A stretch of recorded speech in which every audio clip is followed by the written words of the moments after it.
Dante portrays the punishment of the lustful in Canto 5, and this illustrates an important shift in the thinking about the body that takes place with Christianity. We've seen that the Greeks had no problem with nudity and sensuality. This is clearly in evidence in their paintings, statuary, and love poetry.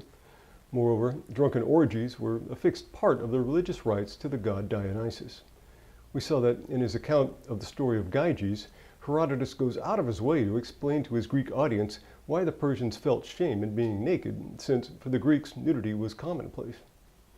Historically speaking, the Romans were more conservative in such matters, but nonetheless, sexual license and debauchery were features of the growing decadence in the imperial period as Rome became wealthier.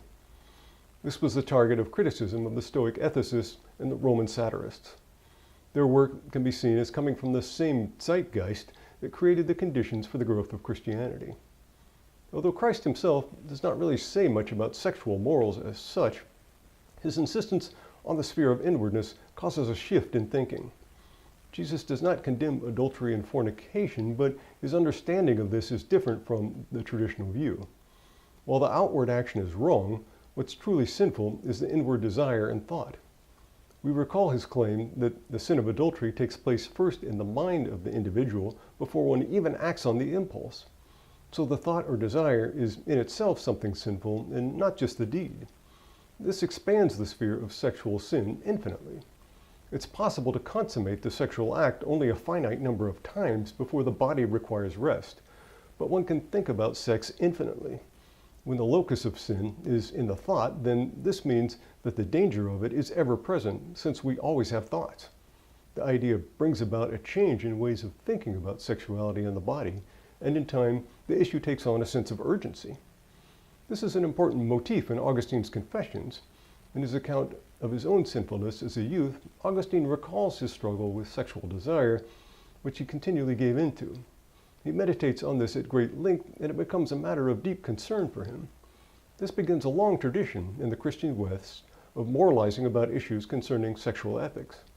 Thus, the Christian worldview makes things such as chastity and celibacy into virtues, and the metaphor of purity is introduced into the vocabulary of morality. The body comes to be regarded as something negative and impure. On the rigorous view, every sexual thought or desire is in itself becomes regarded as something sinful. This creates a situation where the person is quickly conflicted with himself, since one must wage a constant battle with recurring physical drives and desires.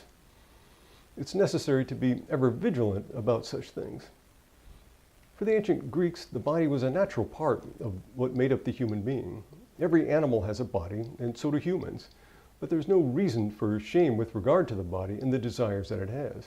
This is simply a natural and entirely normal part of what it is to be human.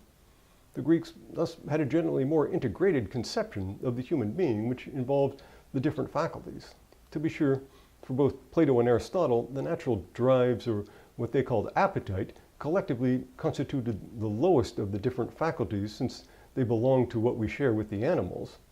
For example, for Plato, the soul consists of reason, spirit, and appetite, and it's reason which can control the other parts, although in practice this is not always the case. While there's a hierarchy of different faculties, nonetheless they're all important and all have a role to play. For the Greeks, the different faculties all work together to make humans what they are. By contrast, with the Christian view, there arises a more radical dualism, whereby the natural drives of the body are condemned and distinguished from the rest. For the Greeks, lust and other forms of appetite needed to be controlled, but this was still acknowledged as an important part of the whole. This can be seen clearly in Plato's city-soul analogy, which sees the different human faculties as corresponding to parts of a state. According to this view, justice consists in each of the different parts playing its correct role.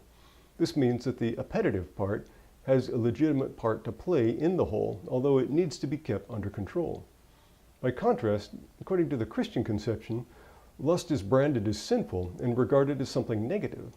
Sexual desire or lustful thoughts are regarded as illicit and become the cause of feelings of shame and guilt, as was portrayed so well in Augustine's Confessions. Now the body is conceived as something dangerous that needs to be closely controlled.